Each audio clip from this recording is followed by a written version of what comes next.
2026-27 academic year కి admissions ని ఆహ్వానిస్తుంది పల్లవి engineering college. నాక్ ఏ గ్రేడ్ గుర్తింపు, అత్యాధునిక మౌలిక సదుపాయాలు, 91% పైగా ప్లేస్మెంట్ సక్సెస్ రేట్ తో టాప్ ఎంఎన్సీ కంపెనీలో ఉద్యోగ అవకాశం. అడ్మిషన్ల కోసం 9247528134, 9247528135 నంబర్స్ ని ఈ రోజే సంప్రదించండి.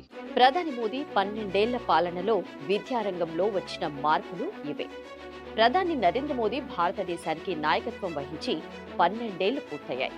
ఈ 12 ఏళ్ల కాలంలో దేశంలో ఎన్నో రంగాలు మారాయి. మరి మన భవిష్యత్తును నిర్ణయించే విద్యారంగంలో ఎలాంటి మార్పులు వచ్చాయి? కేవలం డిగ్రీలేనా లేక నైపుణ్యాలు పెరిగాయా అనేది ఇప్పుడు తెలుసుకుందాం. జాతీయ విద్యా విధానం 2020 ఈ 12 ఏళ్లలో మోదీ ప్రభుత్వం చేసిన అతిపెద్ద విప్లవం. నేషనల్ ఎడ్యుకేషనల్ పాలసీ 2020 34 ఏళ్ల నాటి పాత చదువుల పద్ధతిని మార్చి సరికొత్త 5+3, 3+3+4 విధానాన్ని తెచ్చారు.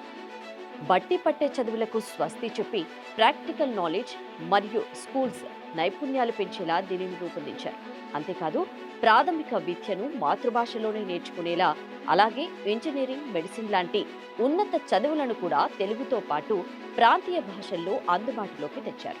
ఇక ఐఐటి, ఐఐఎం మరియు ఎయిమ్స్ ఏర్పాట్లు.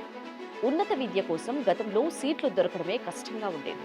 కానీ గత 12 ఏళ్లలో రికార్డు స్థాయిలో దేశవ్యాప్తంగా కొత్త ఐఐటీస్, ఐఐఎంస్ అండ్ ట్రిబుల్-ఐటీస్ మరియు ఎయిమ్స్ వంటి ఎలైట్ విద్యా సంస్థలను ప్రభుత్వం ఏర్పాటు చేసింది.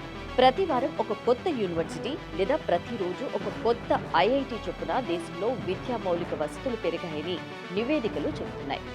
ఇక డిజిటల్ ఇండియాతో విద్యారంగంలో విప్లవం. కరోనా లాంటి కష్టకాలంలో చదువు ఆగిపోకుండా డిజిటల్ ఇండియా మిషన్ ఎంతగానో తోడ్పడింది. ప్రభుత్వం తెచ్చిన దీక్ష, స్వయం వంటి పోర్టల్స్ ద్వారా దేశంలోని టాప్ ప్రొఫెసర్ల క్లాసులను గ్రామీణ విద్యార్థులు కూడా ఉచితంగా ఆన్లైన్లో యాక్సెస్ చేసుకునే సదుపాయం లభించింది. ఇక పల్లెటూరు పిల్లలకు కూడా నాణ్యమైన విద్య డిజిటల్ రూపంలో చేరువైంది.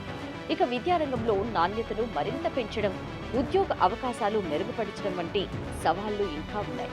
ఏదేమైనా గడిచిన 12 ఏళ్లలో మోదీ హయాంలో భారత విద్యారంగం కేవలం సర్టిఫికెట్లకే పరిమితం కాకుండా గ్లోబల్ లెవెల్లో పోటీ పడేలా ఆధునిక సాంకేతికత, నైపుణ్యాల వైపు అడుగులు వేసిందనడంలో సందేహం లేదు.